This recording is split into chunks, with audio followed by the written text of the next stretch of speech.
तो ठीक है सर।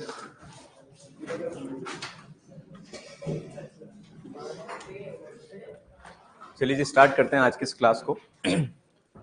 लास्ट क्लास में क्या पढ़ा था? क्या? Troposphere, stratosphere.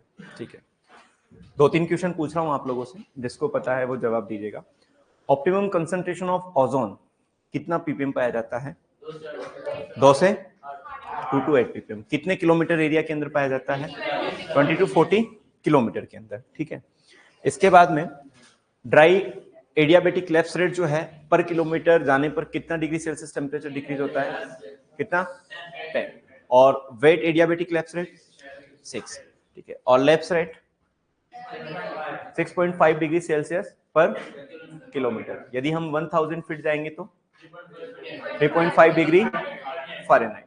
यदि हम 1000 मीटर ऊंचे जाएंगे तो 6.5 डिग्री सेल्सियस फ़ारेनहाइट। फ़ारेनहाइट नहीं, 6.5 डिग्री सेल्सियस। ठीक है, कल हमने ट्रोपोस्फीयर और स्ट्रेटोस्फीयर के बारे में बात किया था। एटमॉस्फेयर की जो थर्ड लेयर है उसका नाम क्या है? मीजोस्फीयर। और मीजोस्फीयर से पहले एक टर्म आती है स्ट्रेटोपोज। What is the mean by the stratopause? Constant temperature layer between किस किस के बीच में? Constant temperature layer between किस किस के बीच में? Stratosphere and mesosphere. Warmest layer of atmosphere कौन सी है? ओजोनोस्फीयर किसे कहा जाता है? ओजोन डे कब सेलिब्रेट किया जाता है? आईसीआर डे कब सेलिब्रेट किया जाता है? 16 जुलाई। आईसीआर का स्लोगन क्या है? Agri search with human touch. चलिए, इसके बाद में थर्ड मीजोस्फीयर। भाई बात नहीं आ रहा ना। मीजोस्फीयर जो है एटमॉस्फेयर की कौन सी लेयर है? Third layer. ठीक है, हाइट की अगर हम बात करें, हाइट कहां से कहां तक? 51 टू 80 किलोमीटर। ठीक है, सेकेंड अगर हम बात करें तो इसका स्पेसिफिकेशन ये है, temperature decreases with increase height. यदि इसके अंदर हम ऑप्टिमम टेम्परेचर की बात करते हैं या आपसे पूछा जाए कि मीजोस्फीयर का टेम्परेचर कितना होता है, तो टेम्परेचर जो इसका होता है 173 डिग्री केल्विन या फिर -100 डिग्री सेल्सियस या -148 डिग्री फ़ारेनहाइट। ठीक है, इसको समझने की कोशिश करना एक बार सब। अगर हम बात करें कुछ कन्वर्जन की, कन्वर्जन अगर आपको डिग्री केल्विन में डिग्री सेल्सियस से कन्वर्ट करना है तो डिग्री सेल्सियस प्लस 273 डिग्री से अगर आप ऐड कर देते हो तो क्या निकल जाता है? Degree kelvin. मान लीजिए आपको डिग्री सेल्सियस में कितना दिया है? -100 डिग्री सेल्सियस दिया है। -100 को यहां रखोगे तो 273 में से जब -100 जाएगा तो कितना बचेगा? 173 डिग्री केल्विन बचेगा। इसी तरीके से एक और कन्वर्जन होता है, डिग्री सेल्सियस को डिग्री फ़ारेनहाइट में कैसे कन्वर्ट करें? तो डिग्री सेल्सियस को डिग्री फ़ारेनहाइट में कन्वर्ट करने का है F-32 डिवाइडेड बाई 9। ये किसका कन्वर्जन फैक्टर है? डिग्री सेल्सियस को डिग्री फ़ारेनहाइट में या डिग्री फ़ारेनहाइट को डिग्री सेल्सियस में कन्वर्ट करने का है। क्लियर है? अब तक की जो भी लेयर हमने पढ़ी है उसके अंदर सबसे लोवेस्ट टेम्परेचर अगर आपसे पूछा जाए तो कौन सी लेयर का है? मीजोस्फीयर का। यानी अगर आपसे पूछा जाए कि एटमॉस्फेयर की कौन सी ऐसी लेयर है जो कि कोल्डेस्ट लेयर होती है या जिसके अंदर सबसे कम तापमान होता है, तो कौन सी है? मीजोस्फीयर। एक चीज याद रखना है कि आपने सर ने पढ़ाया होगा कि पेट्रोग्राफी होता है, पेट्रोलॉजी होता है, सोइल साइंस के अंदर पढ़ाया होगा पेट्रोजेनेसिस होता है। तो इसी तरीके से मीजोस्फीयर की जब हम बात करते हैं तो जो कोल्ड चीजें होती है उनके लिए एक वर्ड यूज किया जाता है, कीमो। कौन सा वर्ड यूज किया जाता है? कीमो। तो इस मीजोस्फीयर को जो है दो और नाम से जाना जाता है, it is the coldest layer या it is the known as a chemosphere. ठीक है, तो इसके अंदर हम लिख सकते हैं कोल्डेस्ट लेयर ऑफ एटमॉस्फेयर या फिर नोन एज अ कीमोस्फेयर। अगर पूछा जाए कीमोस्फेयर किसे कहा जाता है तो मीजोस्फेयर। अगर आपसे पूछा जाए सीट ऑफ वेदर फिनोमिना किसे कहा जाता है ट्रोपोस्फेयर को। ओजोनोस्फेयर किसे कहा जाता है स्ट्रेटोस्फेयर को। Sir water vapour volume basis पे कितना होता है। देखो एक चीज और मैं आपको लिखाना भूल गया था, स्टार डाल के लिख लेना।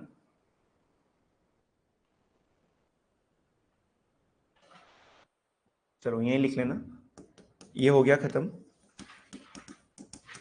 अगर हम एटमॉस्फेयर की बात करते हैं और एटमॉस्फेयर में भी जो लोअर एटमॉस्फेयर होता है, इन lower atmosphere water vapour present 0 to 4%। कितना है 0 to 4%, या ऑप्शन में आपको 0 to 4% नहीं मिलेगा तो 0.02 to 4% मिलेगा।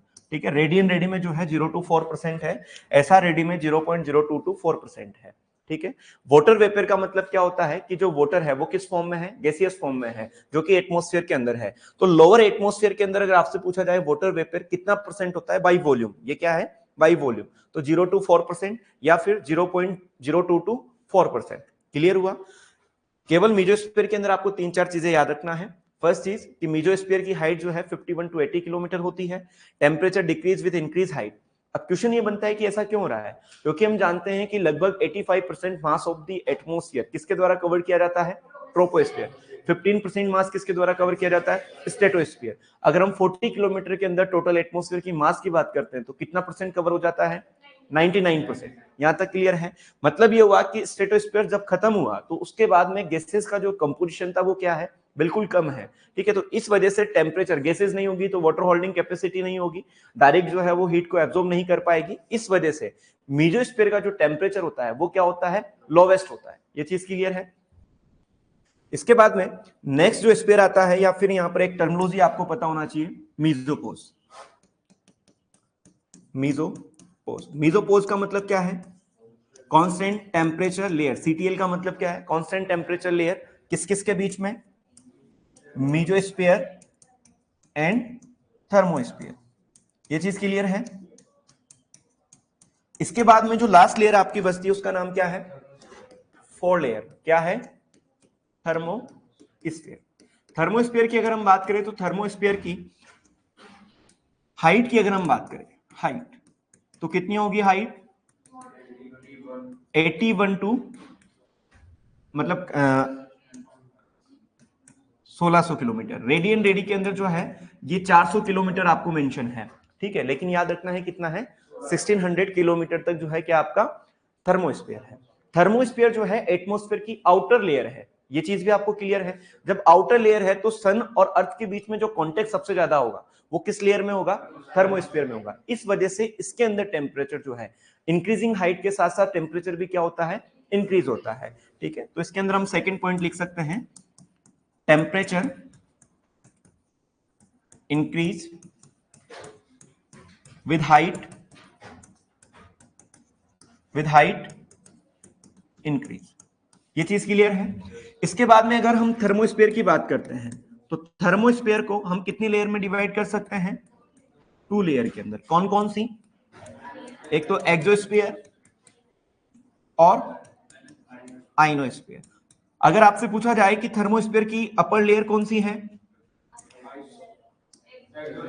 थर्मोस्फीयर की अपर लेयर कौन सी है एक्सोस्फीयर, लोअर लेयर कौन सी है आइनोस्फीयर। ठीक है, तो ये क्या है अपर लेयर। और इसके अंदर जो है हाइड्रोजन और हीलियम गैसेस क्या होती है प्रेजेंट होती है। अगर आपसे पूछा जाए कि एटमॉस्फेयर के अंदर जो है हाइड्रोजन और हीलियम गैसेस कहां पर प्रेजेंट होती है तो याद रखना है एक्सोस्फीयर। अगर ऑप्शन में थर्मोस्फीयर नहीं और एक्सोस्फीयर हो तो एक्सोस्फीयर, थर्मोस्फीयर भी और एक्सोस्फीयर हो तो कौन सा एक्सोस्फीयर। ठीक है, आइनोस्फीयर के अंदर क्या प्रेजेंट होते हैं आयंस प्रेजेंट होते हैं। जब आयन प्रेजेंट है तो रेडियो कम्युनिकेशन के लिए हेल्प करती है, इस वजह से इसे क्या कहा जाता है रेडियो कम्युनिकेशन जोन भी कहा जाता है। तो पहला कैरेक्टरिस्टिक तो इसका क्या है ये लोअर लेयर है, और सेकंड क्या कहा जाता है इसको रेडियो कम्युनिकेशन,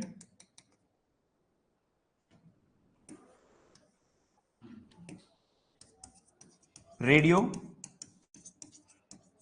कम्युनिकेशन जोन। ठीक है, जितनी भी सैटेलाइट्स होती है वो सैटेलाइट्स कहां होती है? आइनोस्फीयर के अंदर।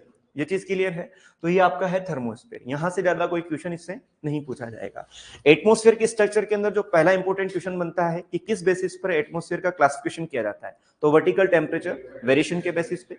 कितनी लेयर्स में किया जाता है, किस लेयर के अंदर टेम्परेचर इंक्रीज होता है, डिक्रीज होता है, किस रेट से होता है, क्या इनकी हाइट्स होती है, कौन एटमॉस्फेयर का कितना परसेंट मास कंट्रीब्यूट करता है, और किन किन नामों से इनको जाना जाता है। और थोड़ा सा स्पेसिफिकेशन देखना है ओजोनोस्फीयर से रिलेटेड। ठीक है, कि ओजोन जो है वो कौन सी गैस को जो है प्रोहिबिटेड करती है एंट्री करने से, तो याद रखना है अल्ट्रावायलेट रेडिएशन को। ये चीज क्लियर रहेगी? तो एक बार आप इसको लिखिए, फिर हम आगे बढ़ते हैं वेदर एलिमेंट्स पर। Stratopause, constant temperature layer between the stratosphere and mesosphere. Divya Chauhan sir, ये वाली आज ही अपलोड हो जाएगी क्या? क्लासेस कब अपलोड होती है आपकी? सही, कल होती है। चलिए, लाइव में सो जाएगी और ये कल अपलोड हो जाती है ना। मेसोस्फीयर की बात करें तो height 51 to 80 kilometre, temperature decreases with increase height. ठीक है, टेम्परेचर 173 डिग्री केल्विन और -100 डिग्री सेल्सियस और -148 डिग्री फ़ारेनहाइट। एआरओ 2016 के अंदर एक क्वेश्चन पूछा गया था एग्रोनॉमी में, मैं शायद आपको लिखाना भूल गया। टॉप लेयर ऑफ ट्रोपोस्फीयर का टेम्परेचर लिख लेना -60 डिग्री सेल्सियस। एआरओ एग्रोनॉमी 2016 का क्वेश्चन है कि टॉप लेयर ऑफ ट्रोपोस्फीयर का जो है टेम्परेचर कितना होता है, तो -60 डिग्री सेल्सियस होता है। ये क्वेश्चन पूछा गया था। थोड़ा जल्दी लिखना। विष्णु जी लिखा या पेन चला रहा? लिख लिया क्या?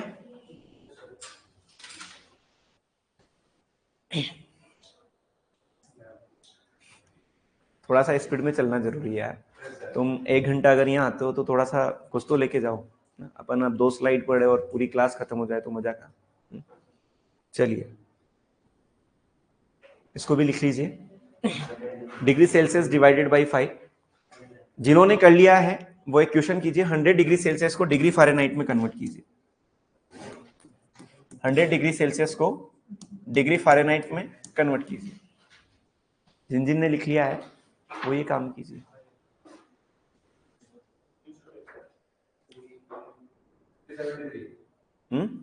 अबे लच्छे, वापस चेक कर। 580 आएगा। डिग्री सेल्सियस को डिग्री फ़ारेनहाइट में कन्वर्ट करा रहा हूं मैं, डिग्री सेल्सियस को डिग्री केल्विन में कन्वर्ट नहीं। आप ये लिखो है ना, ऐसा नहीं हो कि आप पहले लिखो नहीं और इसको सोल्व करने बैठ जाओ। कहां पर? कहां पर? प्रेजेंट के बाद में बराबर का साइन है भाई, थोड़ा इक्वल का ना, ये थोड़ा सा राइटिंग 0 to 4%। 148 डिग्री फ़ारेनहाइट किसी का आंसर आया, 148 डिग्री फ़ारेनहाइट। थोड़ा सा और करेक्शन करो।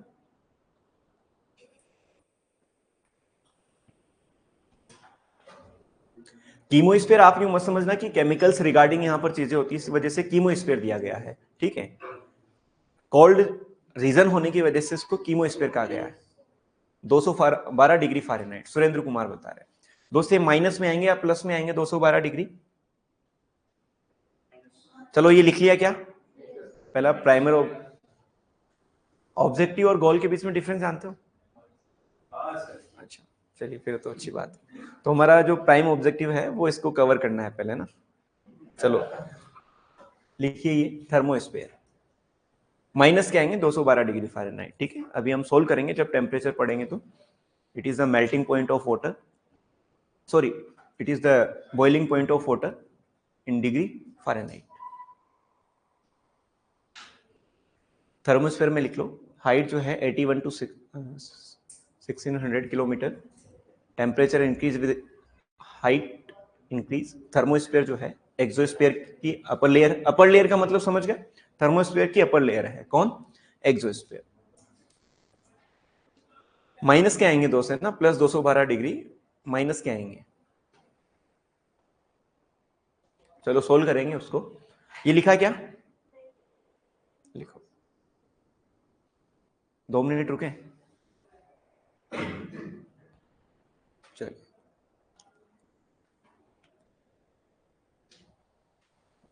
ये बैग किसका है तुम में से, इधर अमेरिकन टूरिस्ट का, संसद भवन की तरह कुछ लेके तो नहीं आ गए उधर, सुना है कल संसद भवन में माहौल बन गया था, हनुमान बेनीवाल जो है सबसे पहले जाके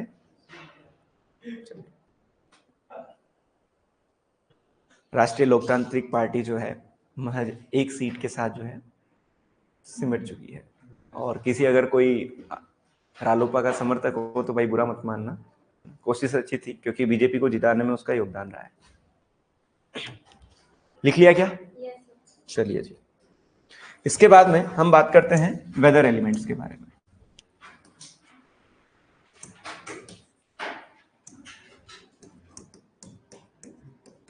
weather element, seat of weather phenomena किसे कहा जाता है, ट्रोपोस्फीयर को।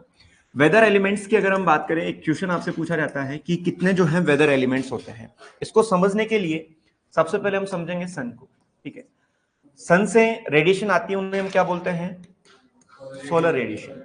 सोलर रेडिएशन की वजह से एनर्जी, और एनर्जी की वजह से हीट, और हीट की वजह से क्या जनरेट होता है, टेम्परेचर, यानी डिग्री ऑफ हॉटनेस और कोल्डनेस किसकी वजह से होता है, हीट की वजह से होता है ना। तो सेकंड क्या हो जाएगा यहाँ पर, टेम्परेचर। क्लियर हुआ। अब टेम्परेचर का घटना या बढ़ना ये डिपेंड करता है भाई वहां का एटमॉस्फेरिक प्रेशर, मतलब टेम्परेचर जो है एक और चीज को अफेक्ट करता है, वो है आपका एटमॉस्फेरिक प्रेशर। एटमॉस्फेरिक प्रेशर जो है अफेक्ट करता है किसको, विंड को। हवाओं के चलने की वजह से कहां की ओर चल रही है, इसकी वजह से क्या होता है, प्रेसिपिटेशन होता है, ठीक है। तो एक और क्या हो जाएगा आपका, प्रेसिपिटेशन, ठीक है। प्रेसिपिटेशन अगर होगा तो बारिश होगी, रेनफॉल होगा, रेनफॉल अगर होगा तो ग्राउंड पर जो है मॉइस्चर होगी, और मॉइस्चर होगी तो ह्यूमिडिटी क्रिएट होगा, यानी अगला क्या हो जाएगा, रिलेटिव ह्यूमिडिटी। प्रेसिपिटेशन को बनाने के लिए एक और चीज आवश्यक है, क्या है, क्लाउड्स, ठीक है। तो ये 7 हो गए, क्या हो गए। तो ये 7 के साथ क्या है, आपके वेदर एलिमेंट्स हैं। क्वेश्चन पूछा जा सकता है कि कौन सा जो है इनमें से वेदर एलिमेंट नहीं है, और या नंबर ऑफ वेदर एलिमेंट्स कितने होते हैं, तो कितने होते हैं, 7 होते हैं। Solar radiation, temperature, atmospheric pressure, wind, precipitation, relative humidity और क्लाउड्स, इन सब के बारे में हम स्टडी करेंगे। इसके बाद फोरकास्टिंग के बारे में हम बात करेंगे कि फोरकास्टिंग क्या होता है, नाउ फोरकास्टिंग, शॉर्ट, मीडियम और लॉन्ग फोरकास्टिंग। उसके बाद में क्लाइमेट का क्लासिफिकेशन जो है हर एग्जाम के अंदर पूछा जाता है, चाहे वो AA हो या PG हो, ठीक है। और उसके बाद में अगर हम थोड़ा सा agro climatic zones of India and Rajasthan के बारे में बात करेंगे, ठीक है। तो ये हमारा चैप्टर जो है बाकी वाला है। तो वेदर एलिमेंट्स की बात करते हैं, तो नंबर ऑफ वेदर एलिमेंट्स कितने हैं, 7 है। फर्स्ट हम बात करेंगे किसके बारे में, सोलर रेडिएशन के बारे में। सोलर रेडिएशन के बाद सेकंड हम बात करेंगे टेम्परेचर के बारे में। टेम्परेचर के बाद atmospheric pressure. What is the difference between the pressure and force, ठीक है। इसके बाद हम बात करेंगे विंड के बारे में, फिर प्रेसिपिटेशन, फिर रिलेटिव ह्यूमिडिटी,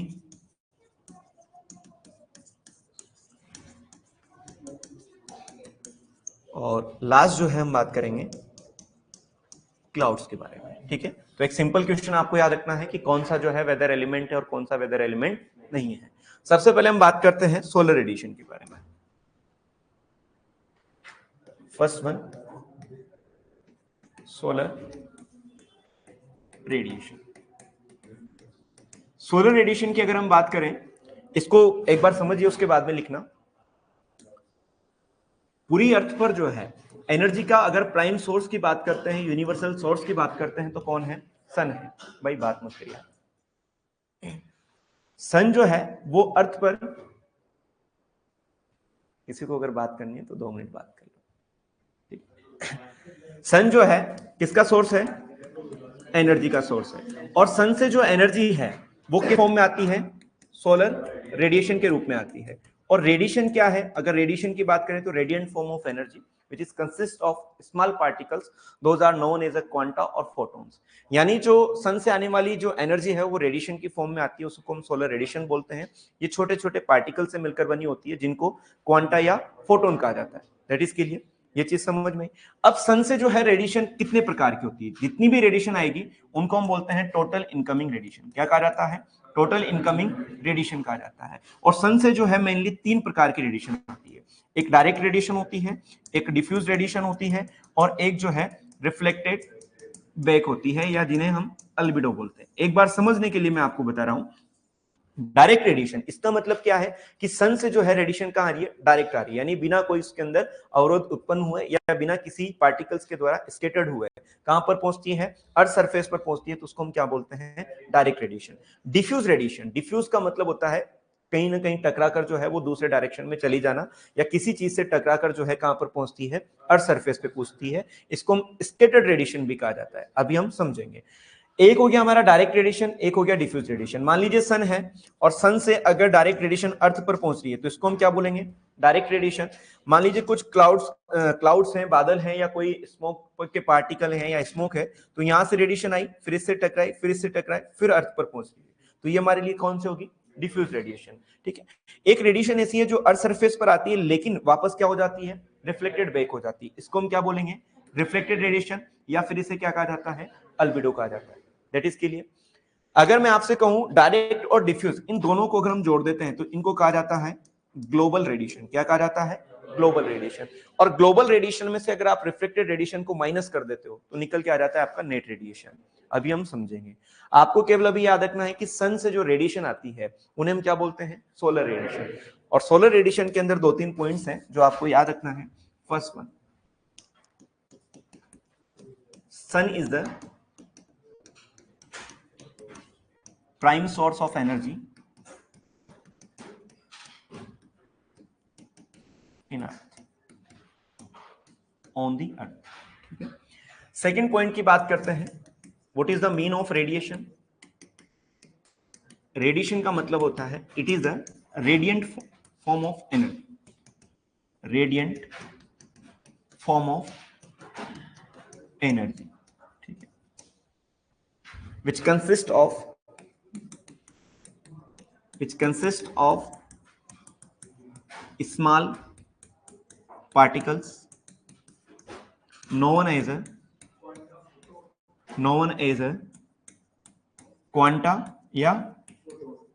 क्वांटा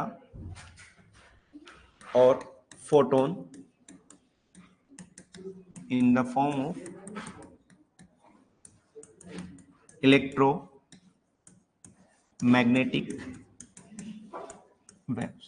ठीक है, ये लाइन बड़ी इंपॉर्टेंट है, थोड़ा ध्यान से समझना। रेडिएशन का मतलब है रेडिएंट फॉर्म ऑफ एनर्जी, यानी किसी तरंग के रूप में जो है क्या आ रही है? ऊर्जा आ रही है। विच कंसिस्ट ऑफ, जो कि मिलकर बनी होती है, स्मॉल पार्टिकल, छोटे छोटे पार्टिकल्स हैं जिनको हम क्या बोलते हैं? क्वांटा या फोटोन कहा जाता है। In the form of electromagnetic waves. ठीक है, तो एक इंपॉर्टेंट क्वेश्चन पूछा जाता है कि ये जो मैग्नेटिक वेव्स आती है वो कौन सी फॉर्म होती है? इलेक्ट्रोमैग्नेटिक होती है या और भी कोई नाम आपसे पूछा जा सकता है, तो याद रखना है कौन सी फॉर्म में होती है? Electromagnetic waves. कौन से पार्टिकल से मिलकर बनी होती है जिन्हें हम क्या बोलते हैं? क्वांटा या फॉर्म। किस फॉर्म की एनर्जी है? रेडिएंट फॉर्म ऑफ एनर्जी है। दैट इज क्लियर, यहां तक समझ में आया। इसके बाद में अगर हम बात करें सोलर रेडिएशन का क्लासिफिकेशन, जैसे मान लीजिए सोलर रेडिएशन, सोलर रेडिएशन की बात करते हैं तो सोलर रेडिएशन जो है कितने प्रकार की होती है? 3 टाइप्स की होती है। फर्स्ट वन कौन सा? Direct radiation. फर्स्ट हो जाएगा आपका डायरेक्ट रेडिएशन। सेकंड हो जाएगा आपका डिफ्यूज्ड रेडिएशन, या इन्हें कहा जाता है स्कैटर्ड रेडिएशन। और थर्ड जो है आपका रिफ्लेक्टेड बैक रेडिएशन, या इन्हें कहा जाता है अल्बिडो। क्लियर हुआ? ये तीनों रेडिएशन को कहा जाता है कुल मिलाकर टोटल इनकमिंग रेडिएशन। क्लियर हुआ? इसके बाद में यदि हम यहां पर एक स्टार डालूं, 1+2, इन दोनों को कहा जाता है ग्लोबल रेडिएशन, ठीक है। एंड ग्लोबल रेडिएशन -3 बराबर नेट रेडिएशन। 3 का मतलब यहां पर क्या आ जाएगा, अल्बेडो, या फिर क्या हो गया भाई,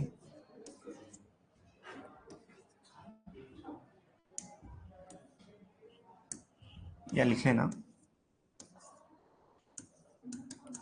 अल्बेडो, ठीक है। ग्लोबल रेडिएशन किसे कहा जाता है, 1+2, यानी डायरेक्ट और डिफ्यूज रेडिएशन दोनों को मिलाकर क्या कहा जाता है, ग्लोबल रेडिएशन।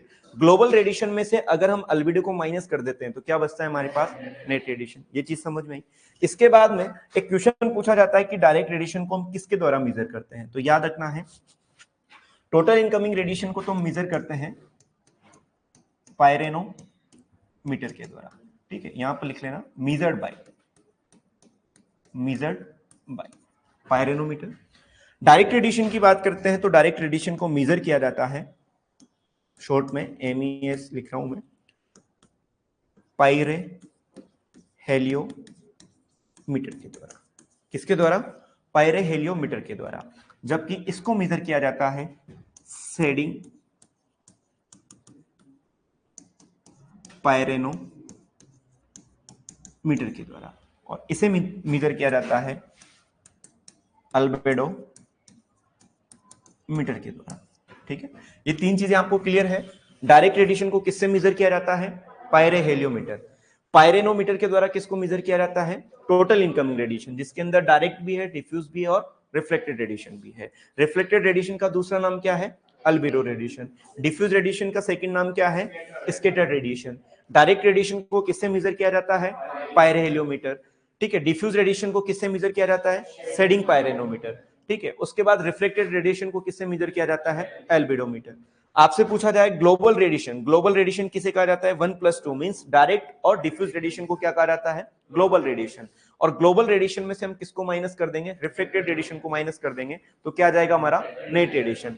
ये ग्लोबल रेडिएशन क्या है, इसका मतलब ये हुआ कि मान लीजिए डायरेक्ट रेडिएशन आई, कुछ रेडिएशन जो है किसी पार्टिकल से टकराकर जो है अर्थ पर आई, यानी ये डिफ्यूज रेडिएशन आई, और कुछ रेडिएशन जो है वापस चली गई, ठीक है। तो ये तो हमारे लिए क्या है, रिफ्लेक्टेड है या एल्बिडो है। मान लीजिए 100% रेडिएशन यहां से आई थी, जिसमें से 30% डायरेक्ट थी, 50% जो है आपके ये थी, और 20% जो है आपके रिफ्लेक्टेड बैक थी। अगर आपसे पूछा जाए टोटल ग्लोबल रेडिएशन कितनी है, 80। ग्लोबल रेडिएशन कितनी है, 80। ग्लोबल रेडिएशन क्या होता है, डायरेक्ट और डिफ्यूज दोनों को मिलाकर क्या कहा जाता है, ग्लोबल रेडिएशन। समझ में नहीं आ रहा भाई, नहीं आगे वाले। चलिए ये बताएं नेट रेडिएशन कितना है, यहां पर नेट रेडिएशन कितना है, 60, ठीक है। 30 और 50 कितना हो गया, 80। 80 - 20 अगर करते हैं तो कितना आएगा, 60। तो 60 क्या आपका 60% नेट रेडिएशन। ये चीज क्लियर है। इसके बाद में और यहां से क्या क्वेश्चन पूछे जा सकते हैं, उस पर हम बात करते हैं। फर्स्ट हम बात करें डायरेक्ट रेडिएशन की। Direct radiation directly reach on the earth surface, ठीक, directly reach on earth surface without scattering, without scattering, यानी बिना किसी टकराव के जो डायरेक्ट अर्थ सरफेस पर पहुंचती है उन्हें हम क्या बोलते हैं, डायरेक्ट रेडिएशन कहा जाता है। सेकंड जो है मोस्ट इंपॉर्टेंट है, जिसका नाम है डिफ्यूज्ड रेडिएशन। डिफ्यूज रेडिएशन को क्या कहा जाता है, known as a scattered radiation कहा जाता है, ठीक है। और ये रेडिएशन क्या होती है, those radiation scattered due to the clouds or particles before the reaching reaching the earth, ठीक है।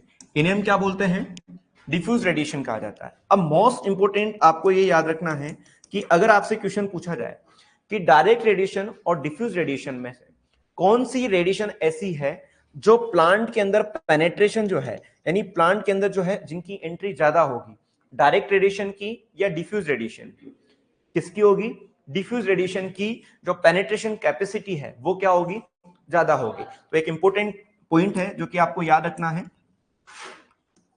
The light penetration of diffused radiation is more compared to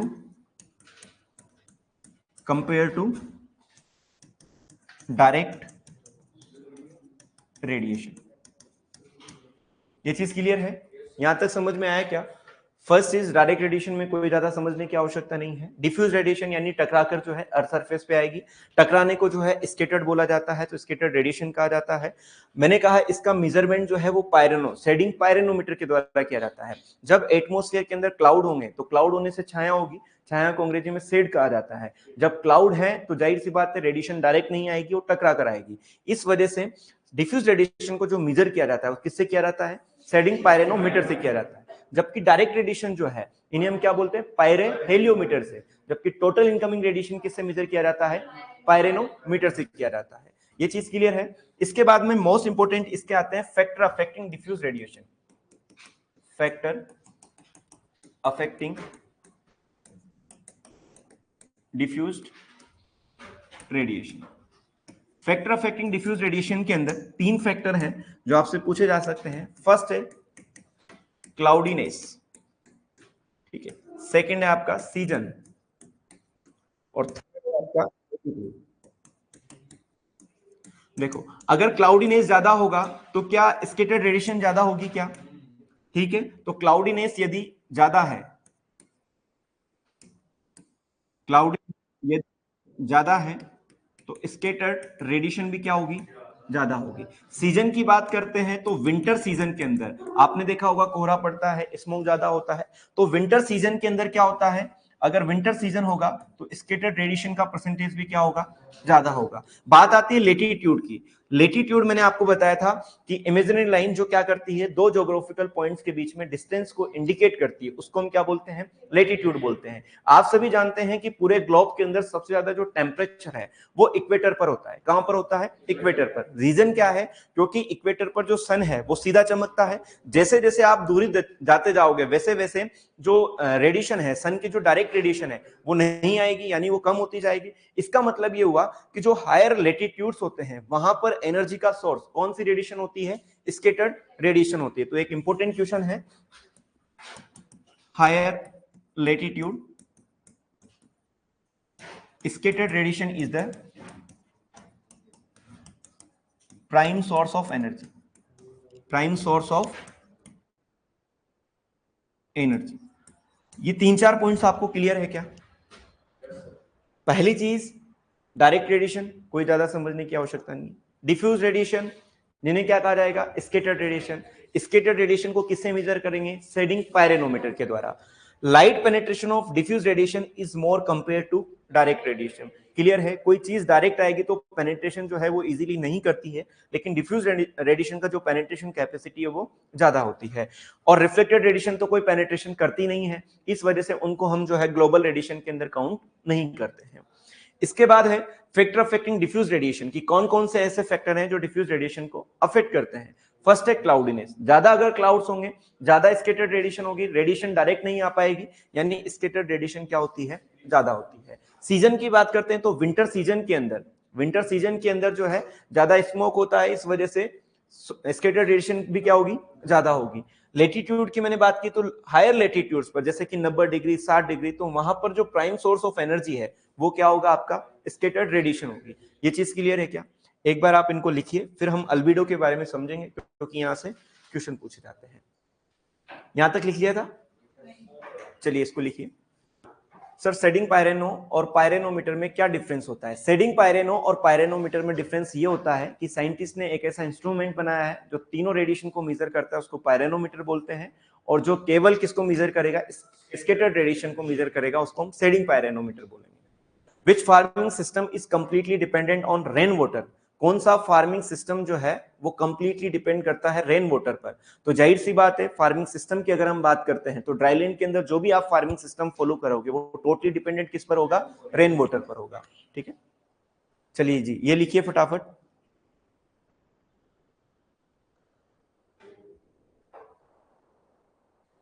Radiation, radiant form of energy which consists of small particle known as a quanta or photon in the form of electromagnetic waves. अभी बताते हैं लक्ष्य। Factor affecting जो है तीन थे, कौन कौन से था? क्लाउडीनेस था, सीजन था और लेटीट्यूड था। क्लाउडीनेस अगर ज्यादा होगा, बादल अगर ज्यादा होंगे तो डायरेक्ट रेडिएशन नहीं पहुंचेगी, स्कैटर्ड रेडिएशन का परसेंटेज ज्यादा होगा। सेकंड क्या है? सीजन की बात करते हैं, विंटर सीजन में ज्यादा स्मोक होता है, इस वजह से रेडिएशन डायरेक्ट नहीं पहुंचेगी और स्कैटर्ड रेडिएशन ज्यादा होगी। लेटीट्यूड की बात करें तो हायर लेटीट्यूड पर एनर्जी का जो सोर्स होता है वो क्या होती है? स्कैटर्ड रेडिएशन होती है। रीजन क्या है? इक्वेटर पर तो डायरेक्ट जो है सन रेडिएशन आती है, यानी डायरेक्ट रेडिएशन आती है, लेकिन जैसे जैसे दूरी होती जाती है वैसे वैसे जो है डायरेक्ट रेडिएशन का परसेंटेज कम होता जाता है। लिखा क्या ये? चलिए, सोलर रेडिएशन इस तरीके से इनको क्लासिफाई कर लीजिए। टोटल इनकमिंग रेडिएशन किससे मेजर की जाएगी? पायरेनोमीटर। कभी कंफ्यूजन नहीं होना है टोटल इनकमिंग रेडिएशन में और डायरेक्ट रेडिएशन के इंस्ट्रूमेंट के अंदर। पायरेनोमीटर भी कई प्रकार के होते हैं, लिक्योर पायरेनोमीटर होता है, प्रिसिजन पायरेनोमीटर होता है, बेलानी पायरेनोमीटर होता है। आपको लिखने की आवश्यकता नहीं है, ठीक है।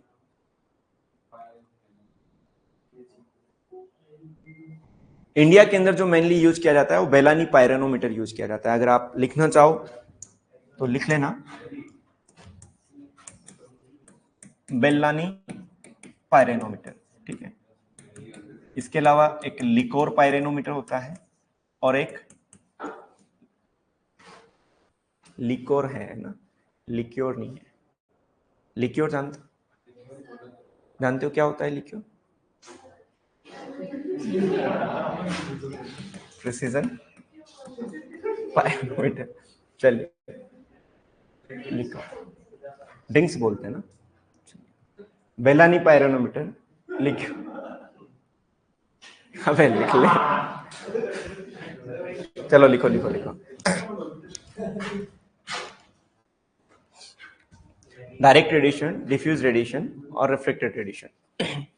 1 और 2 को तो समझ रहे हो, डायरेक्ट रेडिएशन और diffuse radiation. Global radiation minus albedo अगर आप करते हो तो नेट रेडिएशन। एक और इसका क्लासिफिकेशन है on the basis of spectral length, ठीक है, अल्ट्रावायलेट रेडिएशन, पीआर और इंफ्रारेड रेडिएशन का, वो भी हम देखेंगे। पहले एल्बिडो के बारे में समझ लेते हैं।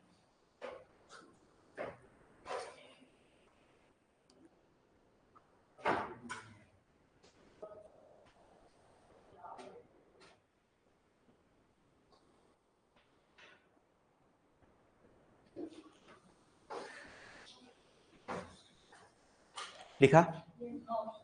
लिखो लिखो। स्वेटर पहन के क्यों है? बाहर गर्मी है। क्या गाना गाना है? चलो, वो कहाँ गए? मनीष हुड्डा, क्या नाम था उसका? अच्छा अच्छा,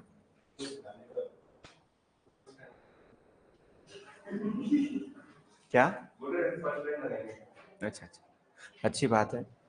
मैं तो सोचता हूँ कि तुम 10-15 लोग जो है फर्स्ट रैंक लगाओ। पॉसिबल है? क्यों विष्णु, पॉसिबल है क्या कि 15 लोगों की एक रैंक आ जाए? नहीं है ना? क्यों नहीं है पॉसिबल? पढ़ा करो। लिख लिया? चलिए, डायरेक्ट रेडिएशन, डिफ्यूज रेडिएशन, ये कुछ पॉइंट्स हैं, थोड़ा जल्दी लिखो यार।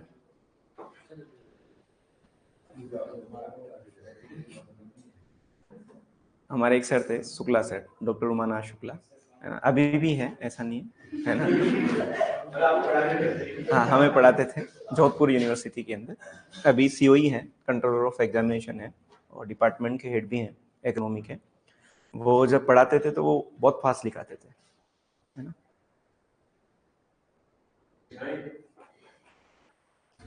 नहीं, विष्णु ही तो मेंस का पेपर लिख दे यार इसका। क्यों विष्णु? अभी हमारी एक सीनियर थी विन्नी गोस्वामी, वो आरएस बने हैं, आरसीए कॉलेज से पास आउट थी। तो ऐसा भी मुश्किल नहीं है कि कोई आरएस नहीं बन सकता, अगर आप चाहो तो कुछ भी कर सकते हो। 4-5 लोगों का सिलेक्शन हुआ है इस बार एग्रीकल्चर से ना। एक सुपरवाइजर थे, वो भी आरएस बने। आप लोग कहोगे सर हम भी बनेंगे आरएस, है ना, राजस्थान एग्रीकल्चर सुपरवाइजर। फरवरी के अंदर पेपर है उसका, है ना? कितनी फरवरी को है? 4 फरवरी को। और किसी और चीज का भी पेपर है फरवरी में?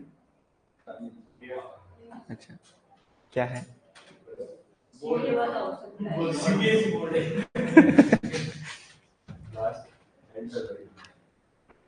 चलो लिख लिया क्या?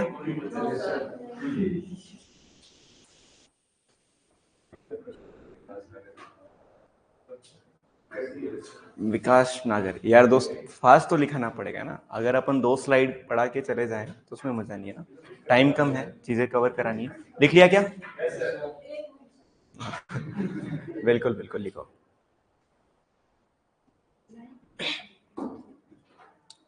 अभी तो स्पीड ठीक है, समझ में तो आ रहा है आप लोगों के?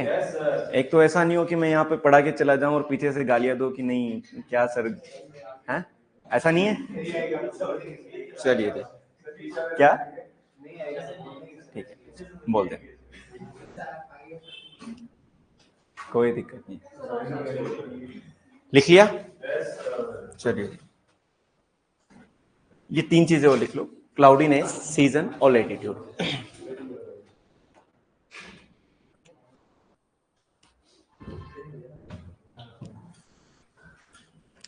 तुम्हारे पीछे वालों का तो नहीं है?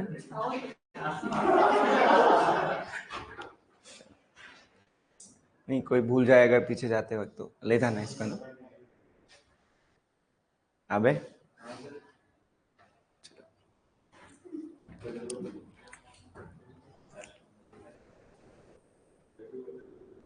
लाइट पेनिट्रेशन को हम और समझेंगे। पीजी 2022 के अंदर जो क्वेश्चन पूछा गया था, शायद ही आप लोगों भी एक बार निकालिएगा उसको, कल हम उसके बारे में बात करेंगे कि टोटल एब्जॉर्ब रेडिएशन का जो है पीआर में कितना कंट्रीब्यूट करता है। ये क्वेश्चन पूछा गया था और प्री पीजी के अंदर जितने भी बच्चे बैठे थे लगभग जो है सबका क्वेश्चन गलत हुआ था।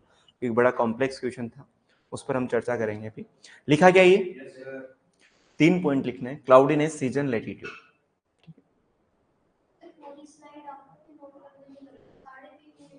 3.5 मिनट लगते हैं। चलिए, और मैं 1 मिनट के बाद बोल देता हूँ कि हाँ ठीक है, आगे से ध्यान रखेंगे। जैसे अभी 5:36 हुए हैं, है ना? इस तरीके से देखा जाए तो आप 30 मिनट के अंदर 10 स्लाइड लिख सकते हो, है ना? चलिए, कोई दिक्कत नहीं, लिख लिया? चलो, थर्ड जो रेडिएशन है उसका नाम है reflected radiation. Reflected radiation. Reflected radiation को किस नाम से जाना जाता है? एल्बिडो। क्या कहा जाता है? एल्बिडो। पहले हम समझते हैं कि रिफ्लेक्टेड रेडिएशन क्या है। रिफ्लेक्टेड रेडिएशन का मतलब ये होता है कि सन से कोई रेडिएशन आई, ये हमारी अर्थ सरफेस है, सन से जो आने वाली रेडिएशन है वो जैसी आई थी वैसी वापस चली जाए, यानी उसकी क्वालिटी में कोई भी चेंज नहीं हो, ठीक है, without changing in its quality. कोई रेडिएशन जो है वापस क्या हो जाए? रिफ्लेक्ट हो जाए, तो उसको हम क्या बोलते हैं? रिफ्लेक्टेड रेडिएशन कहा जाता है। तो पहली चीज तो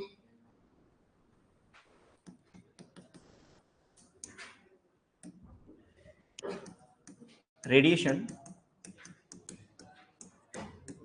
reflected back without change in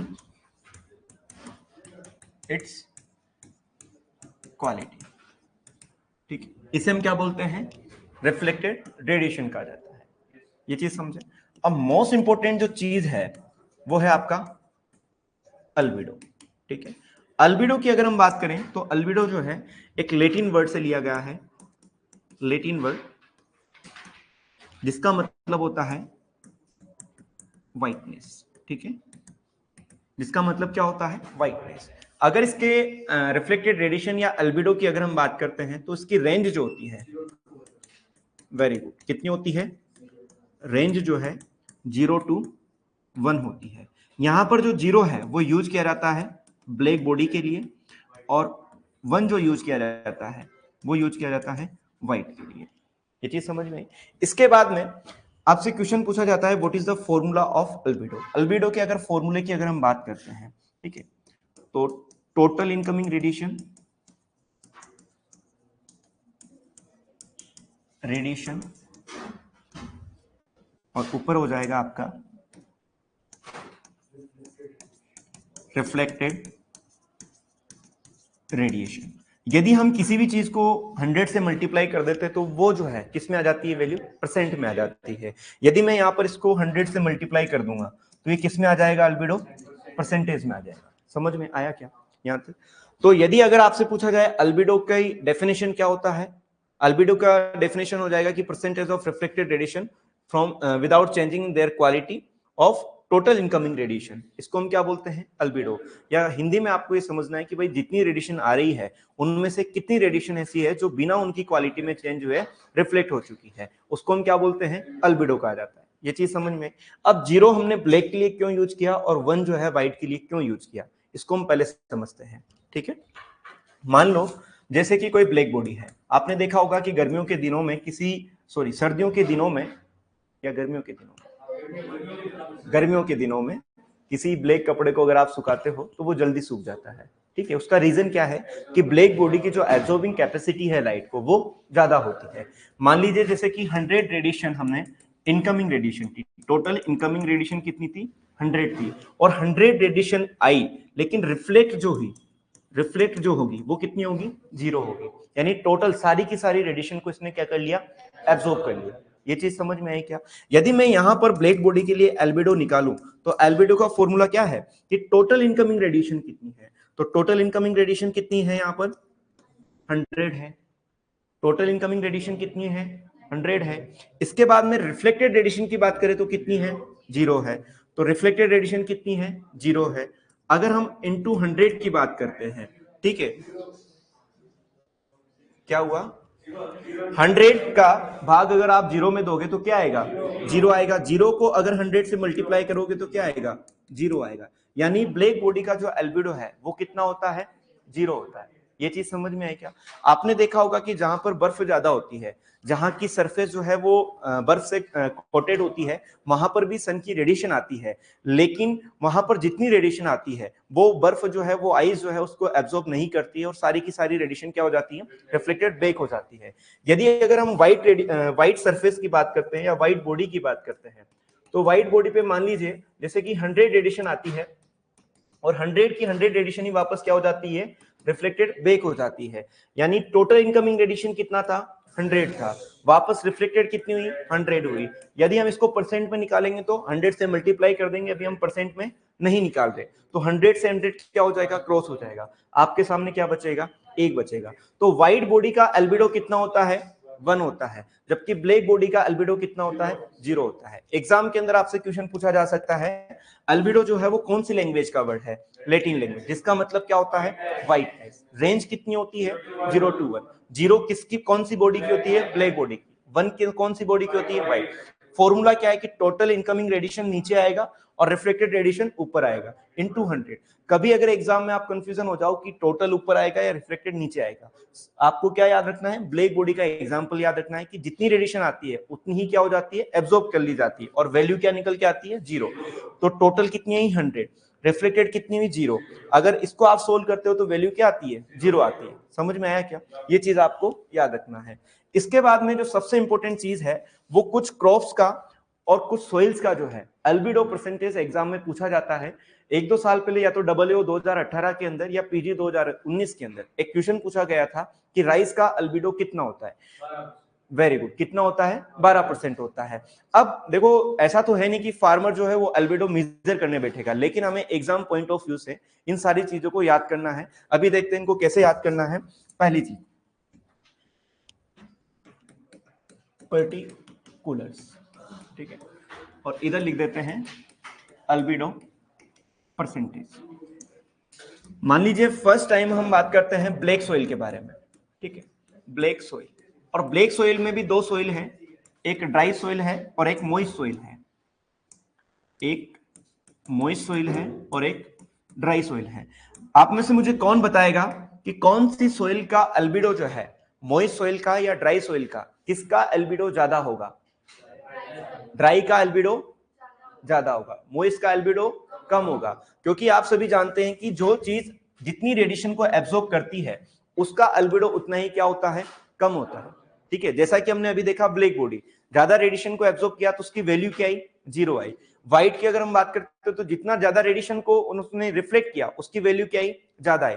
यदि हम मॉइस्ट और ड्राई सॉइल दोनों में से बात करते हैं तो कौन ज्यादा रेडिएशन को एब्जॉर्ब करेगा?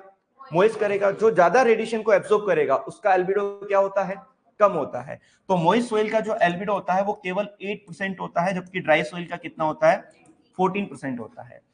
लोकसभा का चुनाव जो है भारत के अंदर कौन से साल में है?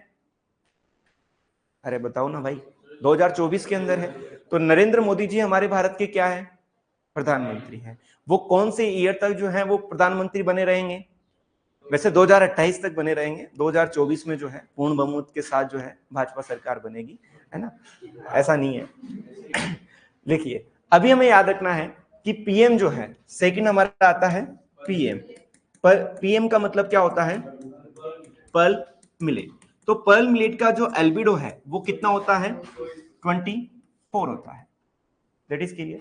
इसके बाद में यदि आपने मूंग का नाम सुना हो तो मार्केट में मूंग आजकल 26 रुपए केजी मिल रहे हैं। वैसे तो 120 रुपए 130 रुपए केजी दाल आ रही है, लेकिन हम मान रहे हैं कितने रुपए केजी मिल रहे हैं? 26 रुपए केजी। या फिर आपको याद रखना है कि मूंग में प्रोटीन कितना है? 26% है। तो थर्ड जो है मूंग है, और मूंग के अंदर 26%। क्लियर है। अब इस 24 में से भी एक कम कर दो और 26 में से भी एक कम कर दो, तो यहां पर जो है वीट का कितना आएगा? 23 to 25%। क्लियर है? समझ में आया? इसके बाद में 5 और 6, आप में से कोई जोधपुर गया है क्या? गए होंगे, ठीक है। अगर मैं बात करूं कि जैसे कि उदयपुर की जितनी भी गाड़ियां हैं, जो आरटीओ है यहाँ का, उसका आरटीओ नंबर कितना होता है? RJ 27 होता है। जोधपुर अगर आप जाओगे तो वहां का RJ होता है 19। कितना होता है? 19। क्लियर है? कोटा जाओगे तो RJ 20, अजमेर जाओगे तो 1, ठीक है, और भरतपुर जाओगे तो, अलवर जाओगे तो 2, 3 जो है बांसवाड़ा जाओगे तो 3, 4 कहाँ का है? बाड़मेर का, है ना? चलो जो भी है अपन याद नहीं रखेंगे उनको। अभी हमें याद रखना है कि RJ 19 जो है वो कहाँ का है? जोधपुर का। और जोधपुर के लोग जो है ना वो आलू बहुत खाते हैं। क्या खाते हैं? आलू, ठीक है। तो पोटैटो का जो है कितना होगा? 19 होगा। तो 5 हमारा है पोटैटो। पोटैटो का कितना होता है? 19%।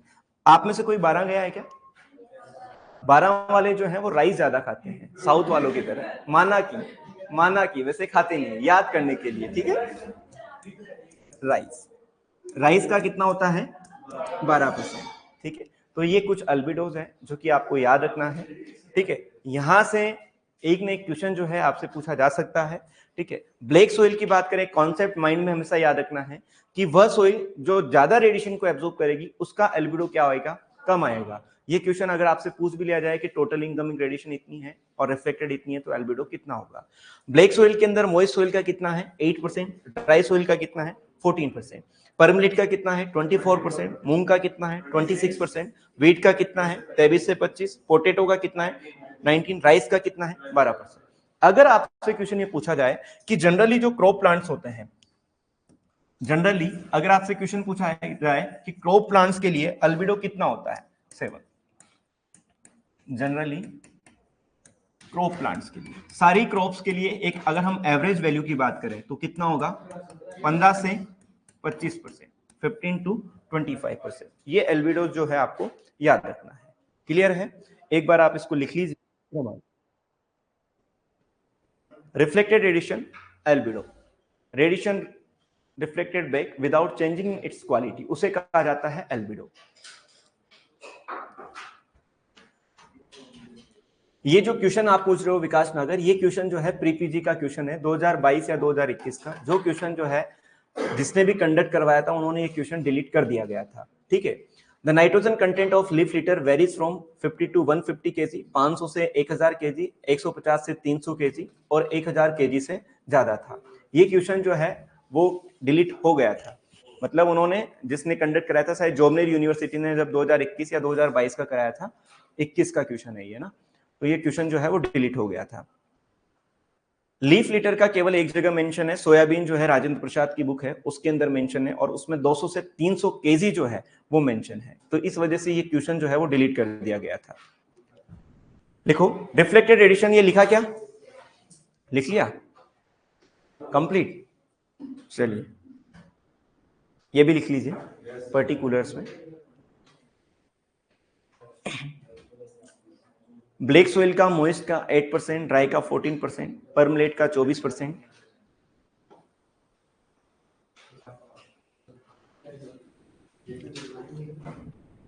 लिख लिया,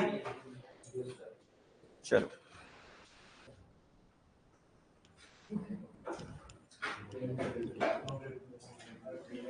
लिख लिया, चलो इसके बाद में एक और क्लासिफिकेशन देख लेते हैं, second classification of solar radiation on the basis of spectral length, ठीक है।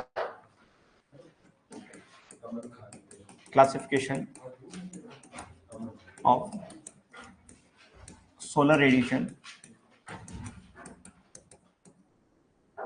classification of solar radiation on the basis of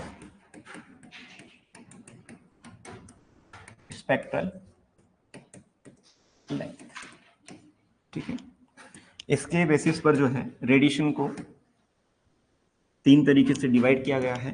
first one UV rays यानी अल्ट्रा वायलेट रेडिएशन, ठीक है। सेकंड जो है पीएआर, सेकंड जो है फोटो सिंथेटिक एक्टिव रेडिएशन, ठीक है। और थर्ड जो है इंफ्रारेड रेडिएशन, इंफ्रारेड रेडिएशन, ठीक है। कौन से स्पेक्ट्रल को जो है यूवी रेज कहा जाता है, तो जिनकी साइज जो है या जिनकी लेंथ जो है, सॉरी लेंथ जो है 0.39 माइक्रोन मीटर से कम या फिर 390 नैनोमीटर से कम होती है। अभी हम समझेंगे कि हमने माइक्रोन मीटर की जगह नैनोमीटर क्यों लिखा। एक चीज स्टार डाल के आपको याद रखना है, यदि 0.39 नहीं होगा तो यहाँ पर जो है लेस देन 400 नैनोमीटर होगा या फिर लेस देन 0.4 माइक्रोन मीटर होगा, ठीक है।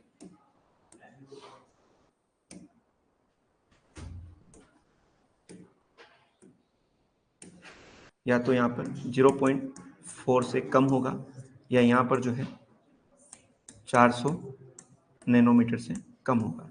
ऑप्शन में क्या दिया गया है, अगर दोनों दिया गया है तो आपको 0.39 वाला जो है एग्जैक्ट राइट मानना है, क्योंकि रेडी एंड रेडी के अंदर जो है उसमें तो नहीं दिया गया ये क्लासिफिकेशन। ऐसा रेडी की जो बुक है उसमें क्लासिफिकेशन दिया गया है, लेकिन कुछ बुक्स के अंदर जो है 400 नैनोमीटर से कम भी दे रखा है, ठीक है। तो ये चीज आपको याद रखना है।